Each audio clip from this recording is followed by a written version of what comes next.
Assalamu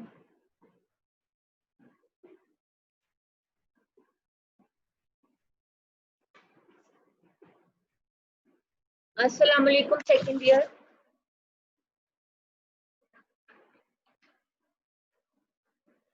Yesterday we were doing the replication of DNA and we have done the introduction.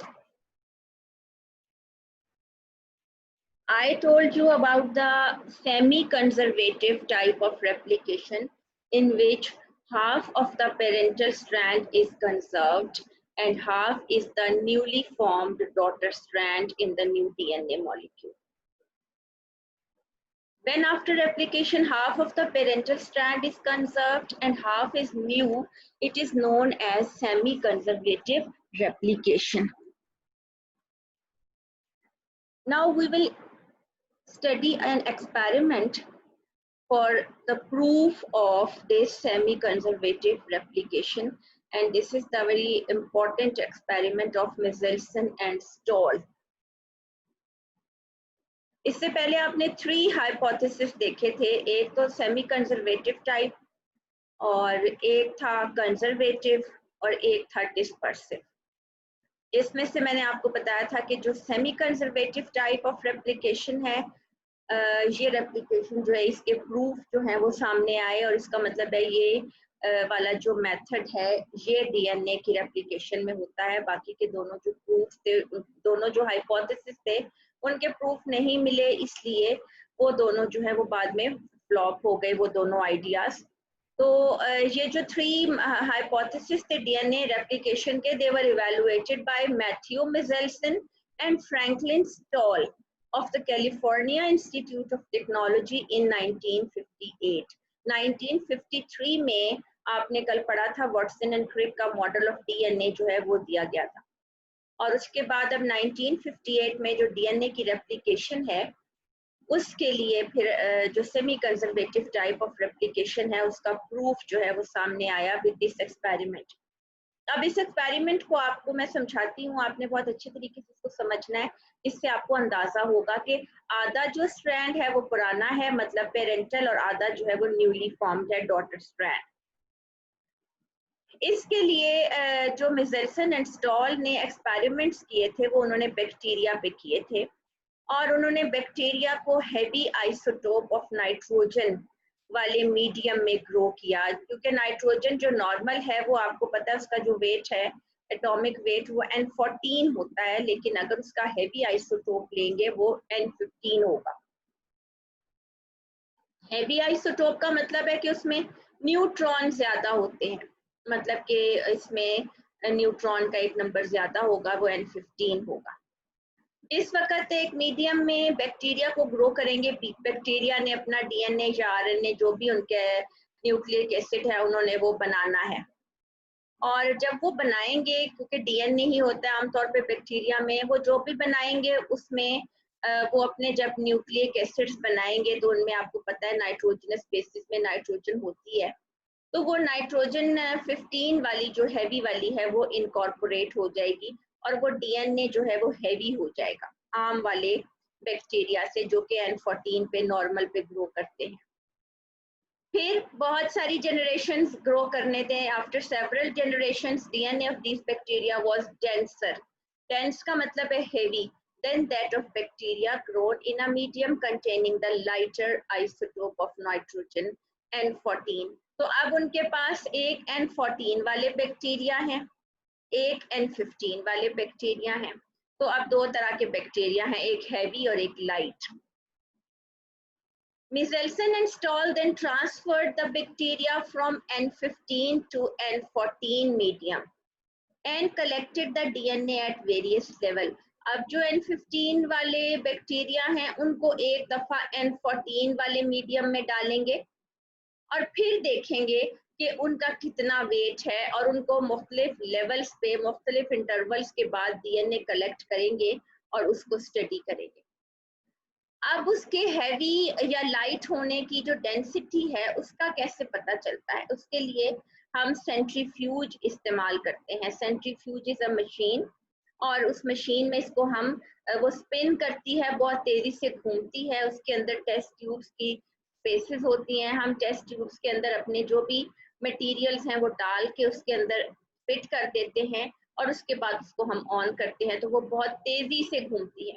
और density के हिसाब से जब कुछ टाइम के बाद हम उसको ऑफ करके उसमें से ट्यूब्स निकालेंगे तो उसमें हमने जो भी मटेरियल डाला होगा वो डेंसिटी के हिसाब से उसकी लेयर्स बन चुकी होंगी और सेपरेट। जैसे आप घर में लस्सी बनाते हैं, आप दही में थोड़ा सा पानी डालते हैं और उसको आप अच्छी तरह से शेक करते हैं, या ग्राइंडर में बनाते हैं, या वो आपके पास जो एक बीटर होता है आप उससे बीट करते हैं। जब आप उसको अच्छी तरह चलाते हैं उसके बाद लस्सी नीचे रह जाती है और मक्खन क्योंकि लाइट वेट है वो ऊपर आ जाता है। इसी तरह यहाँ भी डेंसिटी के हिसाब से लेयर्स बन जाएंगी और उन लेयर्स में फिर हमें पता लग जाएगा कि N15 कहाँ पे है और N14 वाले बैक्टीरिया कहाँ पे हैं, क्योंकि वो उस डेंसिटी के हिसाब से सेपरेट हो जाएंगे। अब हमने क्या करना है, हमने उस डीएनए को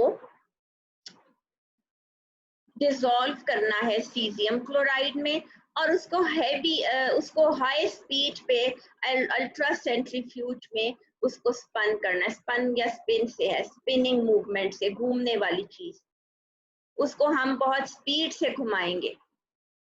DNA strands of different densities got separated और layers बन जाएंगी according to density, heavy वाले नीचे, light वाले ऊपर।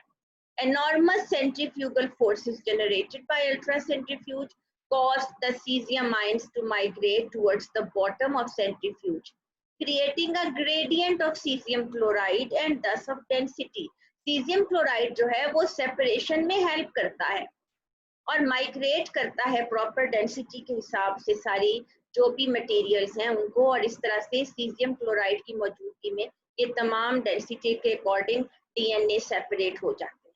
Each DNA floats or sinks in the gradient until it reaches the position where its density exactly matches the density of cesium.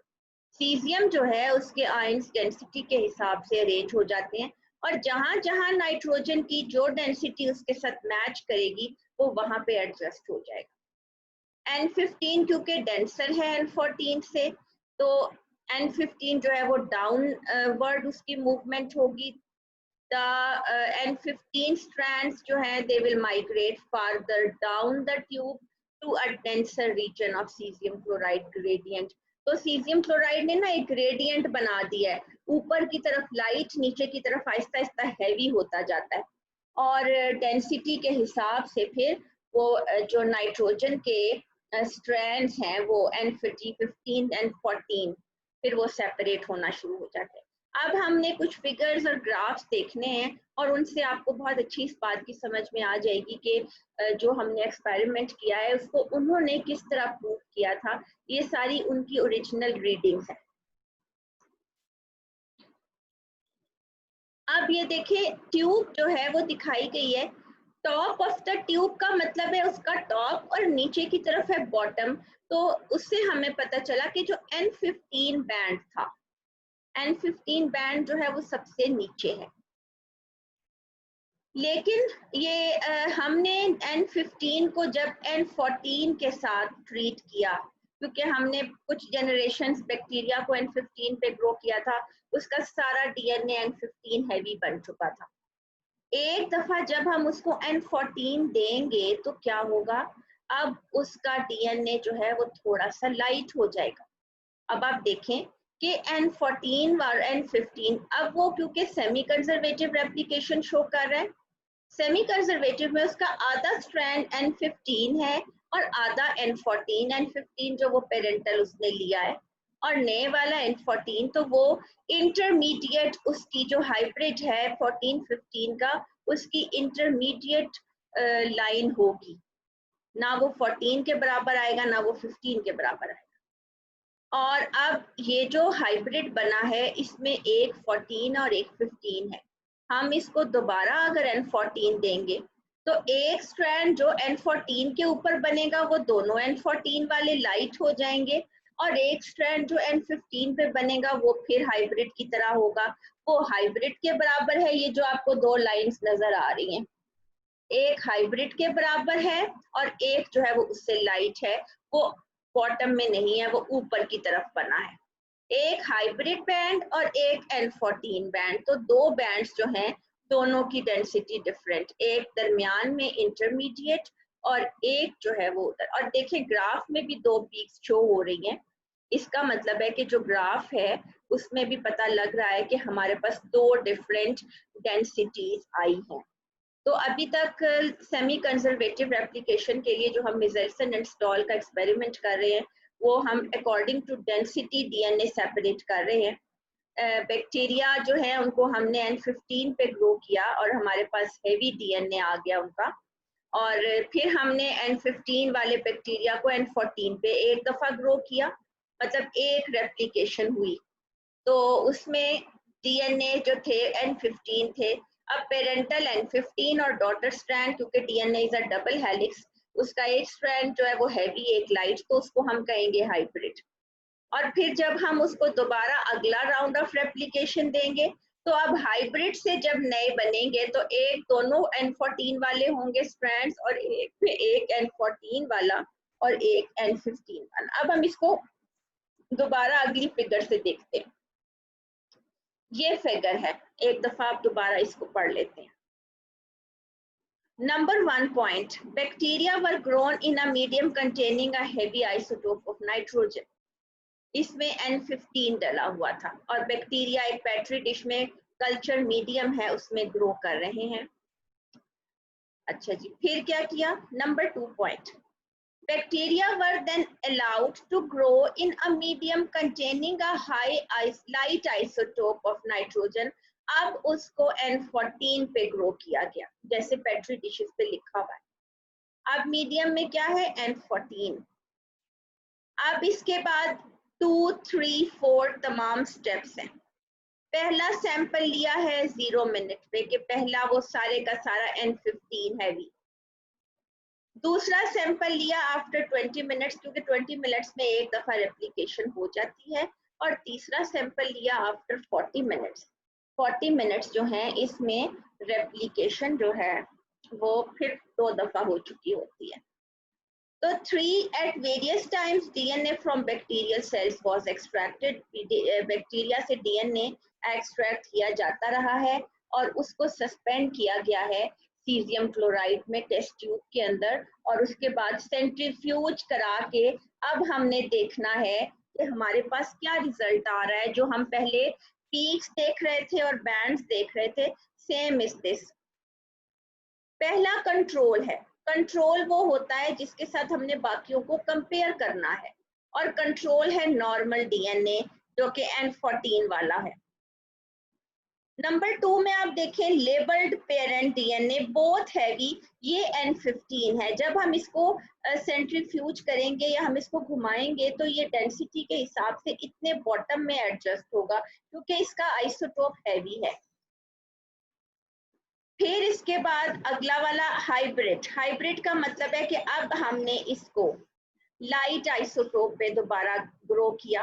तो एक strand जो था वो पेरेंटल था जो कि N15 वाला था, और एक नया बना जो N14 था। अब ये देखें कि ये N14 और N15 के दरमियान में एडजस्ट हुआ, और ये इंटरमीडिएट वेट है इसका या इंटरमीडिएट डेंसिटी है।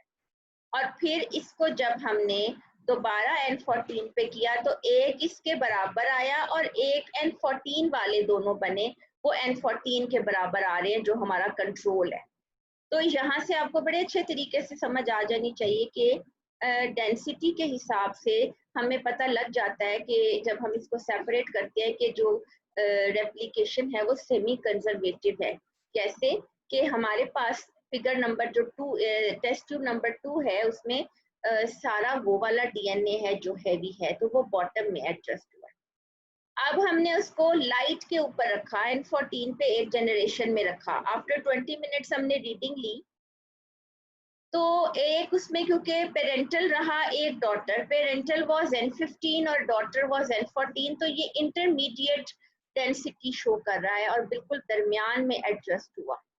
और उसके बाद हमने फिर से इसको N14 ही दिया, तो क्योंकि हाइब्रिड में एक 14 था उसके साथ फिर 14 मिला और वो बना, और वो देखें कि वो दोनों N14 है कंट्रोल के बराबर उसकी डेंसिटी। और एक क्योंकि फिर N15 और N14 का हाइब्रिड बना, इसलिए वो उसके इंटरमीडिएट डेंसिटी के अंदर शो हो रहा है और उसके बराबर आ रहा है। तो इस तरह से इससे हमें ये कंफर्म हुआ कि ये सेमी कंजर्वेटिव टाइप की रेप्लिकेशन है। Now come to this paragraph. इसमें अब हम इसी फिगर को जो हमने अभी देखी है ना, इसी को हम एक्सप्लेन करेंगे। DNA collected immediately after the transfer के पहले सबसे जब हमने जो हमारी नीचे टेस्ट ट्यूब 2 को हमने देखा तो वो सारा डेंस था। However, after the bacteria completed their first round, मतलब जब हमने उसको N14 पे ग्रो किया, in N14 medium, the density of DNA had decreased to a value intermediate between N14 DNA and N15। तो आपने देखा था जो हमारी टेस्ट ट्यूब नंबर 3 है उसमें इंटरमीडिएट हाइट के ऊपर, इंटरमीडिएट पॉइंट के ऊपर हमारे पास डीएनए जो है वो आ रहा है क्योंकि वो इंटरमीडिएट डेंसिटी का है। आफ्टर सेकेंड राउंड अब हमने देखना हमारी जो फोर्थ टेस्ट ट्यूब थी उसमें सेकेंड राउंड ऑफ रेप्लिकेशन के बाद दो डेंसिटी की क्लासेस आई हैं, एक इंटरमीडिएट और एक इक्वल टू N14 डीएनए जो कि कंट्रोल के बराबर है। मिचेल्सन एंड स्टॉल ने अब अपनी इंटरप्रिटेशन दी है इन तमाम रिजल्ट्स को देखते हुए कि after the first round of replication each daughter DNA duplex was a hybrid possessing one of the heavy strands of parent molecule and one light, जिससे हमें पता चला आधा पेरेंटल है और आधा डॉटर है और ये semi conservative type of replication है। और फिर हमने अगला जो राउंड ऑफ रेप्लिकेशन है उसमें हमने इस हाइब्रिड जो डुप्लेक्स था इसको रेप्लिकेट किया, जब जिसका एक हैवी था और एक लाइट स्ट्रैंड था।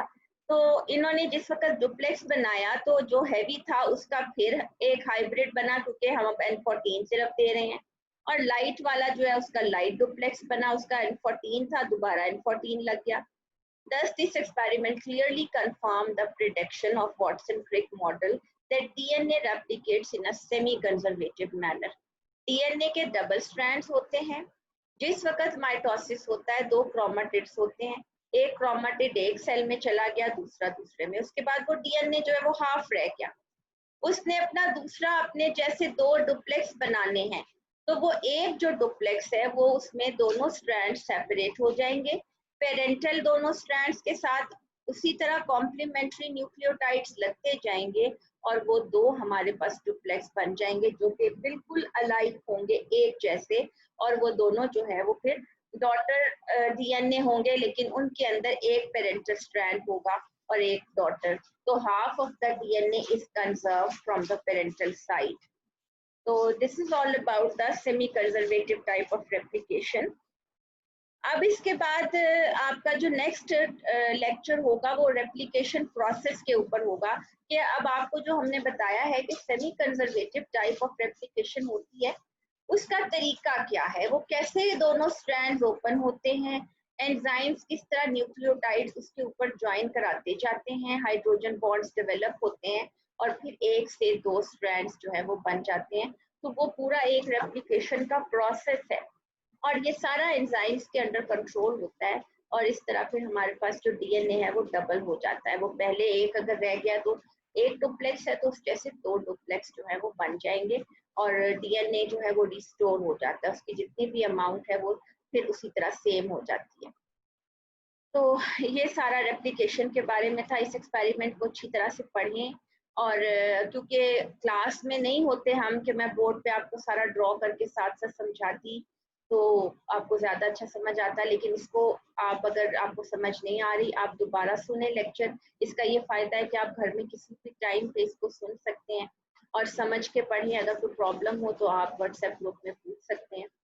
और कल मैं आपको आज मैंने आपको होमवर्क दिया था न्यूक्लियोटाइड्स के स्ट्रक्चर्स, नाइट्रोजनस बेसिस के स्ट्रक्चर्स दिए थे और बाकी सारा कुछ इनको अच्छी तरह याद करना है। अब कल मैं आपको वॉटसन एंड क्रिक का जो मॉडल ऑफ डीएनए है उसके पॉइंट्स दूंगी लिखने के लिए।